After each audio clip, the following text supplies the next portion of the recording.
Hello guys, അതിലാണ് side ഹസ്റ്റർ. ഇന്ന് നമ്മൾ വന്നിരിക്കുന്നത് ഇസ്രയേലിലെ അഗ്രികൾച്ചർ വിഷയത്തെക്കുറിച്ച് നമുക്ക് ദിവസം ചോദ്യങ്ങൾ കിട്ടാറുണ്ട്. എല്ലാ ദിവസവും ഒരു 10 പേരെങ്കിലും ചോദിക്കും അഗ്രികൾച്ചർ വിഷയം എന്തായി. അതിൻ്റെ ഏറ്റവും പുതിയ അപ്ഡേറ്റുമായിട്ടാണ് ഞാൻ വന്നിരിക്കുന്നത്. വീഡിയോ മുഴുവൻ കാണണം. കൃത്യമായിട്ട് എന്താണ് അവിടെ നടക്കുന്നതെന്നും എന്താണ് കാര്യങ്ങളൊക്കെ അവിടുത്തെ സിറ്റുവേഷൻ എന്നും വ്യക്തമായിട്ട് നമുക്ക് വിവരങ്ങൾ കിട്ടിയിട്ടുണ്ട്. അപ്പം വീഡിയോ മുഴുവൻ കാണുക. ഓക്കെ, സബ്സ്ക്രൈബ് ചെയ്യുക, സപ്പോർട്ട് ചെയ്യുക, ഷെയർ ചെയ്യുക.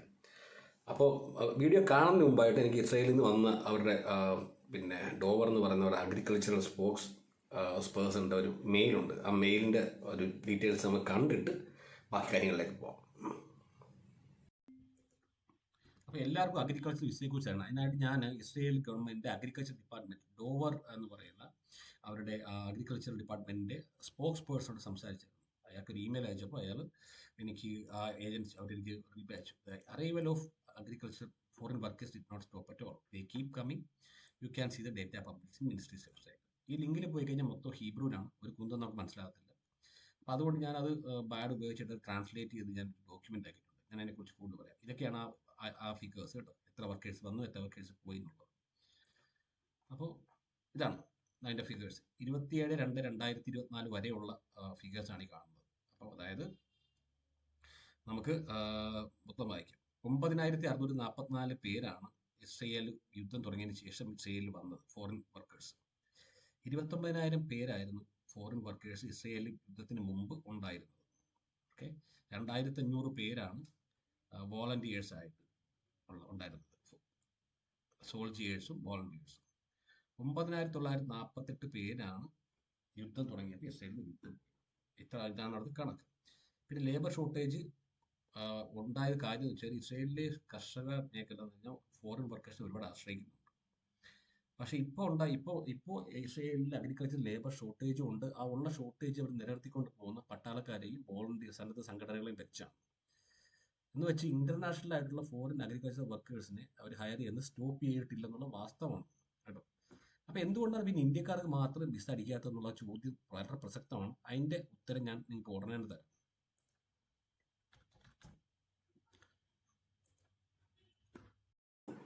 അപ്പോൾ എന്തുകൊണ്ട് ഇന്ത്യക്കാരേക്ക് അഗ്രികൾച്ചർ വിസ ഇപ്പോൾ വിസയിൽ കൊടുക്കുന്നില്ല എന്നുള്ളൊരു ചോദ്യം വളരെ പ്രസക്തമാണ്. ഞാൻ അതിനെക്കുറിച്ച് പറഞ്ഞു.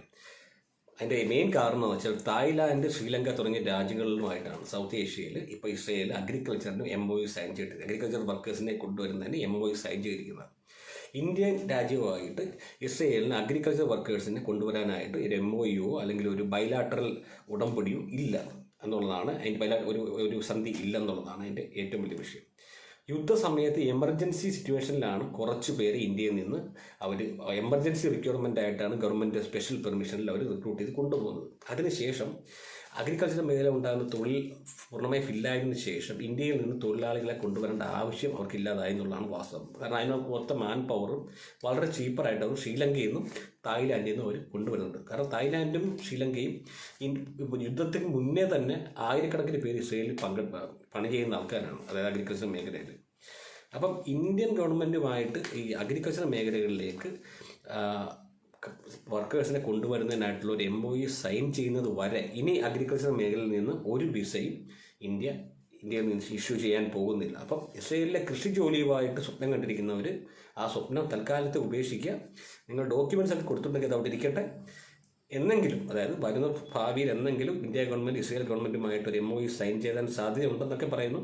സാധ്യത ഉണ്ടെങ്കിൽ നിങ്ങൾക്ക് വിസ പ്രോസസ് ചെയ്യാൻ പറ്റുമായിരിക്കും. പക്ഷേ അതിൽ ഒരു ഉറപ്പും ഞാൻ ഈ ദിവസത്തിൽ പറയുന്നില്ല. കാരണം കഴിഞ്ഞ വീഡിയോയിൽ നമ്മൾ പറഞ്ഞു, എംബസി വിളിച്ച് ചോദിച്ചപ്പോൾ അവർ പറഞ്ഞത് ഏപ്രിൽ സീസണിലേക്ക് മാർച്ച് 1 മുതൽ വിസ കൊടുത്ത് തുടങ്ങും. പക്ഷേ വിസ കൊടുത്ത് തുടങ്ങി കേട്ടോ. തായ്ലാൻഡിലേക്കും ശ്രീലങ്കയിലേക്കുമുള്ള ആൾക്കാർക്ക് വിസ ഇഷ്യൂ ചെയ്യാൻ തുടങ്ങിയിട്ടുണ്ട്. പക്ഷേ ഇന്ത്യയിൽ മാത്രം ഇഷ്യൂ ചെയ്യാത്തതിൻ്റെ കാര്യം എന്താണെന്ന് വെച്ചാൽ ഇതാണ് വിഷയം. അപ്പം പാസ്പോർട്ട് അല്ലെങ്കിൽ ആരും ഇനി ഇതിൻ്റെ പേരും പറഞ്ഞ് 10 പൈസ ആർക്കും കൊടുക്കാൻ നിൽക്കരുത്. കാരണം ഇതിപ്പോൾ ഉടനെ നടക്കുന്ന കാര്യമില്ല. നിങ്ങൾക്ക് വേറെ എന്തെങ്കിലും ഓപ്ഷൻ ഉണ്ടെങ്കിൽ അത് ആദ്യം പ്രിഫർ ചെയ്യുക. അഗ്രികൾച്ചറിൻ്റെ മേഖലയിൽ വിസ സ്റ്റോപ്പ് ചെയ്യുമെന്ന് പറഞ്ഞിട്ട് ബാക്കിയുള്ള മേഖലകളിലൊന്നും കുഴപ്പമൊന്നുമില്ല. കഴിഞ്ഞ ആഴ്ച നമ്മൾ വീഡിയോ ഇട്ടു. കൺസ്ട്രക്ഷനും ഈ പറഞ്ഞ ഇലക്ട്രിക്കൽ എഞ്ചിനീയറിംഗ് മേഖലകളിൽ, അങ്ങനെ ഹോട്ടൽ മേഖലകളിലൊക്കെ ഇസ്രയേൽ ഇപ്പോഴും വിസ ഇഷ്യൂ ചെയ്യുന്നുണ്ട്. അങ്ങനെയുള്ള ഓഫേഴ്സൊക്കെ ജെന്യൂനുമാണ്. അത് കൺസൾട്ടൻസിയുടെ ഗുണനിലവാരവും അവരുടെ എക്സ്പീരിയൻസും ഒക്കെ നോക്കിയിട്ട് കൈ കൊടുക്കുക. എവിടെയാണെങ്കിലും പൈസ കൊടുക്കുമ്പോഴത്തേക്ക് ആലോചിക്കുക, ഇസ്രയേലിലേക്ക് റിക്രൂട്ട്മെൻറ്റിന് ഇസ്രയേൽ ഗവൺമെൻറ്റോ അല്ലെങ്കിൽ ആരും ഒരു 10 പൈസ ചാർജ് ചെയ്യുന്നില്ല. ഈ കൺസൾട്ടൻസിയുടെ ഫീസ് അത് അവർക്ക് കൊടുക്കുന്ന പൈസയാണ്. ആ പൈസ കൃത്യമായിട്ട് കൊടുക്കുമ്പോൾ ആ പൈസ കിട്ടുന്നത് നിങ്ങൾക്ക് തിരിച്ച് സർവീസ് കിട്ടുന്ന ഉറപ്പുള്ള കൺസൾട്ടൻസികളെ മാത്രം സമീപിക്കുക. അപ്പോൾ ഇത് ഇത്രയും പറയണമെന്നുണ്ടായിരുന്നു. അപ്പം ഇസ്രയേലിൽ കൃഷി ജോലിയുമായിട്ട് പോകാൻ കാത്തിരിക്കുന്ന ഇന്ത്യക്കാർ, please you have to be patient, otherwise you will not get it. Okay, just patience ഉണ്ടെങ്കിൽ വെയിറ്റ് ചെയ്യാം, പക്ഷേ ഇതിന് ഒരു ഉറപ്പുമില്ല. അപ്പോൾ നിങ്ങളുടെ വിലപ്പെട്ട സമയം ഇതിനു വേണ്ടി പാഴായിക്കളയാതെ അടുത്ത ജോലിക്ക് ട്രൈ ചെയ്യുക എന്നുള്ളത് മാത്രമേ പറയാനുള്ളൂ. നവംബർ മുതലാണ് റിക്രൂട്ട്മെൻറ്റ് സ്റ്റാർട്ട് ചെയ്തിട്ട് ഫെബ്രുവരി വരെയാണ് അത് ലാസ്റ്റ് വിസ ഇഷ്യൂ ചെയ്തത്. അതായത് ഇന്ത്യ ഗവൺമെൻറ്റുമായിട്ട് ഒരു എഗ്രിമെൻറ്റും ഇല്ല. 3 monthsലേക്കുള്ള ഒരു എമർജൻസി കോൺട്രാക്റ്റ് ആയിരുന്നു അത് ആ സമയത്ത് ആവശ്യമായിട്ടുള്ള വർക്കേഴ്സിനെ മാത്രം ഹയർ ചെയ്തു ടിൽ ഫെബ്രുവരി. ഇപ്പം കേൾക്കുന്ന കേൾവി എന്ന് വെച്ചാൽ ഇന്ത്യയായിട്ട് ഇസ്രയേൽ ക്ലോസ് കോൺടാക്റ്റിലുണ്ട്, ഒരു എഗ്രിമെൻറ്റോ അല്ലെങ്കിൽ ഒരു ബൈലാറ്ററൽ ഉടമ്പടി ഉടനെ തന്നെ സൈൻ ചെയ്യുമെന്ന് കേൾക്കുന്നു. അതൊക്കെ ഒരു ഊഹാപോഹങ്ങൾ മാത്രമേ പറയാനുള്ളൂ, ഒരു കൺഫർമേഷൻ നമുക്കില്ല. അത് ബിറ്റ്വീൻ ഗവൺമെൻറ്റ്സ് ആണ്. പിന്നെ ഇപ്പോഴും കെയർ ഗിവർ വിസയും കൺസ്ട്രക്ഷൻ മേഖലകളിലേക്ക്, ഹോട്ടലുകളിലേക്കൊക്കെ വിസ ഇഷ്യൂ ചെയ്യുന്നുണ്ട്. ആ എഗ്രിമെൻറ്റ് ജെന്യൂൻ ആണെങ്കിൽ നിങ്ങൾക്ക് ഒരു ഗുണനിലവാരമുള്ള അല്ലെങ്കിൽ അത്യാവശ്യം എസ്റ്റാബ്ലിഷ്ഡ് ആയിട്ടുള്ള ഒരു കൺസൾട്ടൻസി വഴി ആ വിസ പ്രോസസ്സിംഗ് നടക്കാം. അതും ഈ കുറച്ച് നേരം വെയിറ്റിംഗ് ഉണ്ട്. അതെനിക്കൊന്ന് മെയ് വരെ അതൊക്കെ ഹോൾഡ് ചെയ്ത് വെച്ചിരിക്കുകയാണെന്നാണ് ഇപ്പോൾ കേൾക്കുന്നത്. പിന്നെ ഈ അഗ്രികൾച്ചർ വിസയിൽ പോയി അവിടെ എത്തിയിട്ടുള്ള ആൾക്കാരോ അല്ലെങ്കിൽ അവിടെയുള്ള ആൾക്കാർ വേറെ വിസയിലേക്ക് ചേഞ്ച് ചെയ്യാനൊന്നും പറ്റില്ല. ആ വിസയിൽ തന്നെ നിൽക്കണം, അല്ലെങ്കിൽ അവിടെയുള്ള ഒരു എംപ്ലോയർ നിങ്ങൾക്ക് വേറെ വിസ തരണം. അല്ലാതെ അഗ്രികൾച്ചർ വിസ വെച്ചുകൊണ്ട് വേറെ വർക്ക് ചെയ്ത് കഴിഞ്ഞാൽ നിങ്ങൾ അകത്ത് പോകും. അങ്ങോട്ട് വകുപ്പുണ്ട് കേട്ടോ. പിന്നെ ഏറ്റവും വലിയ റൂമർ എന്ന് പറഞ്ഞാൽ ഇന്ത്യയിൽ നിന്ന് പോയ ആൾക്കാരൊക്കെ അവിടെ പോയി പ്രശ്നം ഉണ്ടാക്കിയതുകൊണ്ടാണ് ഈ സംഭവം മുടങ്ങിയിരിക്കുന്നത്. അതിനകത്ത് യാതൊരു സത്യമില്ല. കാരണം അത് പേഴ്സണലായിട്ട് ചോദിച്ചറിഞ്ഞ കാര്യമാണ് ഇസ്രയേൽ വർക്ക് ചെയ്യുന്ന ആൾക്കാരോട്. അങ്ങനെ ഒരു വിഷയമൊന്നുമില്ല. അവിടെ വിസ കൊടുക്കാത്തത് വെച്ചാൽ അവിടെ ഇപ്പം ഏറ്റവും കൂടുതൽ ഹയർ ചെയ്തുകൊണ്ടിരിക്കുന്നത് തായ്ലാൻഡും ശ്രീലങ്കയിൽ നിന്നാണ്. അതുകൊണ്ട് മാത്രമാണ്. അപ്പം നിങ്ങൾക്ക് കാത്തിരിക്കാൻ തയ്യാറാണെങ്കിൽ കാത്തിരിക്കാം, പക്ഷേ ഞാനത് റെക്കമെൻഡ് ചെയ്യത്തില്ല. നിങ്ങൾ എത്രയും പെട്ടെന്ന് അടുത്ത ജോലി കണ്ടുപിടിക്കാമെന്ന് മാത്രമേ ഉള്ളൂ. അപ്പം വീണ്ടും കാണുന്നവരെ അടുത്ത വീഡിയോ ആയിട്ട് കാണാം. ബൈ.